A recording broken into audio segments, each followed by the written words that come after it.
Jeremy, Elle, are you guys there? We are here. Hey, Hey, how Andrew. are you? Now my volume has gone down. Can you hear me okay? We can hear you great. Awesome. Yep. Thank you so much. And you look fantastic, by the way. That Yeah. Corona haircut you've got going on is I awesome. was so impressed. Do you know how scared I was when she pulled out those shears? Yeah. And I said, oh my God, this is never going to work. So, but As you can see, I'm just letting things yeah, go. well, Yeah, he wouldn't let me try. Yeah. I'm really, I'm really lucky. She actually does kind of like me a little bit, so far, and she hasn't killed me yet, so that's good. And that's why another reason why I was so excited to have you guys on the show. Tell me a little bit about what you guys are doing. You took off down to South America and making your way back. Tell me a little bit about this journey you guys went on. Well, we left Canada with our motorcycles in August of 2019, and our plan was to ride to the bottom of South America, which is Ushuaia, Argentina. And then the plan was to turn around and ride all the way back to Canada. Hmm. And we did that. We did half of it at least. We got all the way to Ushuaia, Yep, we and did then the southern part of the journey, and Mhm. we were on our way north when this coronavirus making a big impact on our trip. Borders are closed, hotels are closed, most stores in town are closed, so we're stuck where we are right now in Colonia, Uruguay. Yeah, so we made it to Buenos Aires, coming back north from Ushuaia, and then crossed into Uruguay, and then all the borders closed, and we're stuck. Well, you've been stuck there, but you're also doing a great job of documenting some of the stories. I mean, you're making productive use of your time. You've got a great YouTube channel up. I showed some people a little bit of the clip at the beginning of the show. Well, thanks. Yeah, I mean, you're telling some great stories. You're doing it in a different way. You're not writing this time, Jeremy. You're gonna are you gonna write a book, or is that what your hope is following this? I mean, you're gonna have quite a story to tell. Yeah, I mean, in the back of my mind, I suppose I've always thought that I would write a book about this, but Elle will be the first to tell you that at the end of every book project that I've ever done, I've said I'm not writing another book. So I've written two books on my own, and then I've compiled another two into anthologies. And we'll see if this turns into a book or not. I have been writing articles for Canada Moto Guide, but I'm not doing that anymore. Now we're just trying to make our way home. And like you said, in the meantime, I'm making some YouTube videos. I just put up a copy of your book, Motorcycle Therapy, so everybody can see it. That I just downloaded that book as a Kindle edition. One of the problems is, and I'm not sure you're aware where you are, but Amazon has slowed delivery for non-essential services right now. I've had a couple of Right. issues with people who have ordered my book on Amazon and said that the delivery date is delayed. However, I was able to download a Kindle edition of your book and Motorcycle Therapy. I thoroughly loved it. It was a Oh, fun thank you. read. And I can imagine, having read that, and I have to ask the question, and I'm going to ask the question, El, had you read Motorcycle Therapy before you went on a ride with this guy? Yes, I had. Now, that book is a few years old. That was a trip that he took as a younger man. He's gained a little bit more wisdom, I think. And I think both of us have a pretty strong independent streak. So, knowing that we can have some time apart when we need and our own motorcycles and our own helmets on this journey has been really helpful. I think, some frustration with each other. Well, it's funny because in motorcycle therapy, Jeremy talks. Jeremy, I'm talking like you're not in the room, Jeremy. Jeremy, you talk about it not It's fine. it was your riding partner who was the source of frustration. Sometimes I wonder, and I think you acknowledged towards the end that maybe you might have had a little bit of your own issues to deal with on that ride as well. Well, yeah, I think that's what the title is at, is that there is some personal growth that happens throughout the narrative. Um, that book came about because of a bad breakup, a cycle to run away from my problems. I was traveling with a friend of mine that I didn't actually get along on, and then I started to look at the common denominator at all of these problems, and the common denominator was me.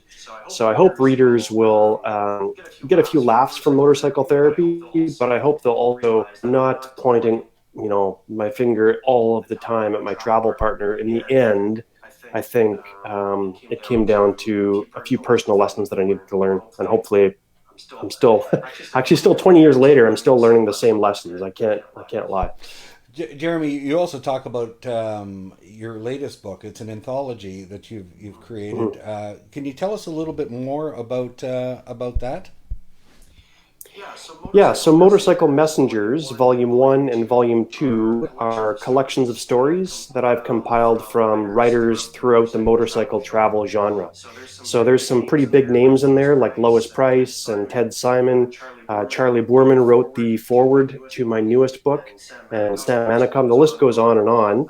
But there's also a few writers in there that are relative unknowns and people that maybe if you're from the United Kingdom, you've never heard of Ted Bishop or Mark Richardson. And maybe if you're from Canada, you've never heard of, say, Sam Manicom or Lois Price. And I would like people to get more familiar with other writers in the genre. And if you pick up one of these books, Motorcycle Messengers 2 especially, hopefully you'll find your next favorite travel writer.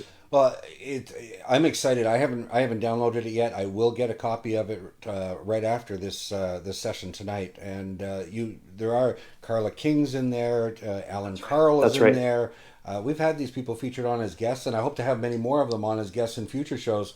God help us that this continues on for too much longer. Right. But yeah, no, this would be wonderful. I'm really excited about taking a look at that. Elle, let me ask you a question now. You've developed quite a following on Instagram, have you not? I'm just starting to figure this stuff out and getting thankfully south that we were able to complete before the coronavirus hit gave us some wonderful. I'm just putting up your Instagram account right now. It's l.on.wheels, so I think people should go take a look and follow you there. And I think that's a wonderful. It's a fun way. Instagram's a fun way to capture a lot of the fun stories that we're seeing. Let me ask you another question. The going forward, what's the plan to get home? Like, what are you guys going to do? What, how do you get home? Are you going to stay there? Winter's coming in South America. Tell us. We were just talking, what's the worst case scenario? We're not quite sure what it might be. Even before that, we weren't really sure what our plan was. Jeremy needs in October in Canada, Mhm. and I'm hoping to be back work if school everything's back to coronavirus. So I have more time than Jeremy, but if my funds would last that long, I'm not sure. And now, will borders be open again anytime soon? Will we even be able to do any more traveling on our bikes? That remains to be seen. Mhm. I think Elle is a little bit more optimistic than I am that we will ride our motorcycles back to Canada like the original plan. But I kind of think that this has thrown a wrench in the system to the point where we may need to fly home when we're allowed to and then deal with our motorcycles later. So right now we can't even fly out of Uruguay if we wanted to. Um, yeah, it's a waiting game for us. We'll wait and see. Elle, you love to dance, and you're down in right Yes. next to Argentina. Mm-hmm. You're in near Montevideo right now. You Yes. love to tango. How is that coming along? Are you finding dance partners? No, not right now. That's one thing I'm sorely missing. Jeremy's not much of a dancer at all, and so that was one of those things that worked well for us when we were in Buenos Aires. Is I would go out dancing most nights, and he would stay home. Um, I really enjoyed Buenos Aires for that, and I hear Montevideo is also a great place for tango. Hopefully, even if we're stuck within this country, but we still get to do some traveling inside of it, that's one place we can go, and I can get a chance to practice more because I did buy some tango shoes when I was Mhm. in Buenos Aires. Some beautiful tango shoes. And since we've been in Uruguay, you've done nothing but dance parties online. In the kitchen barefoot. Those are different kind of dancing parties, though. You want to shout out to anyone for that or no? Daisy DeVille in Calgary is my favorite burlesque performer, and she's been doing some Zoom. Yeah. Daisy DeVille. Okay, we should look. Mm-hmm. We should look up Daisy then. I have to. You in one of your videos, Jeremy, you also took us on a tour of this little apartment that you're in. That's It's a right. pretty small space that you're stuck in. Yep. It's small. Yeah, yeah, and you guys seem to be getting along okay. I guess the patio is helpful.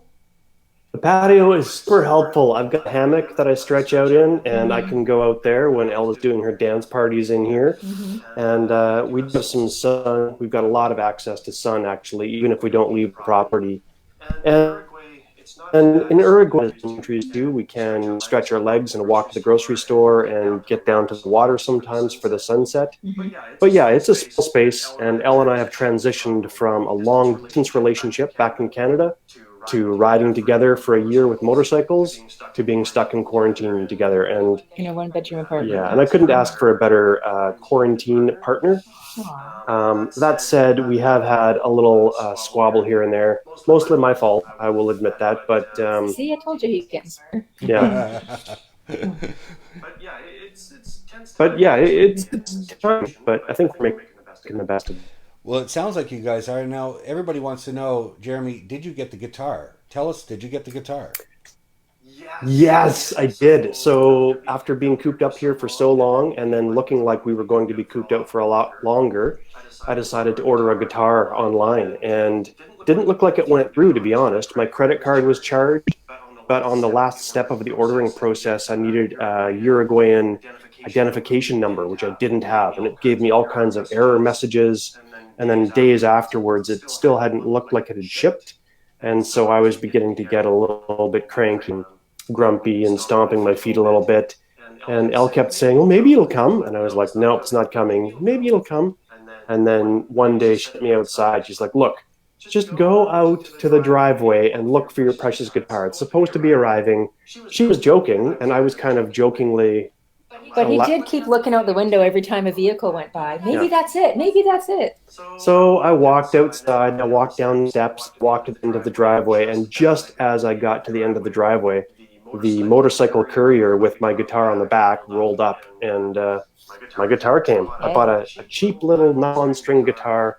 Doesn't sound awesome, keeps me busy, and I've got another way now to irritate my lovely girlfriend. And keep yourself occupied. I was just going to say that, so does that mean, let me ask you a question, are we going to be hearing some Jeremy Kroeker music renditions on future editions of on your YouTube channel? Oh, I can't say no, but I'm more of a performing artist. I'm more of an interpretive dancer, really, than a musician, so... That's wonderful. Hey guys, I'm just going to put up a copy one more time so everybody can see 2 copies of your book here. Let me just put them up. Motorcycle Messenger 2 and Motorcycle Therapy. Motorcycle Messengers 2 is the anthology of all those great writers, and Motorcycle Therapy is the first book that you wrote. Jeremy, Elle, thank you guys so much. Somebody bring you guys back into the picture. There you are. Guys, thank you guys so much. And to follow Jeremy on YouTube, go to Jeremy Kroeker. I keep on wanting to say Kroeker. I'm sorry, it's Kroeker.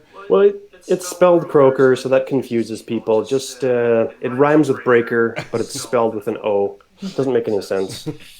Well, follow Jeremy. There's his ad. There's his name. You can get him there at YouTube. Go and subscribe to his YouTube channel. They're fun adventures. When we come back after the break, ladies and gentlemen, we are going to try to bring in Wes for Wes Fleming for another Chasing the Horizon moto moment. We'll be right back right after.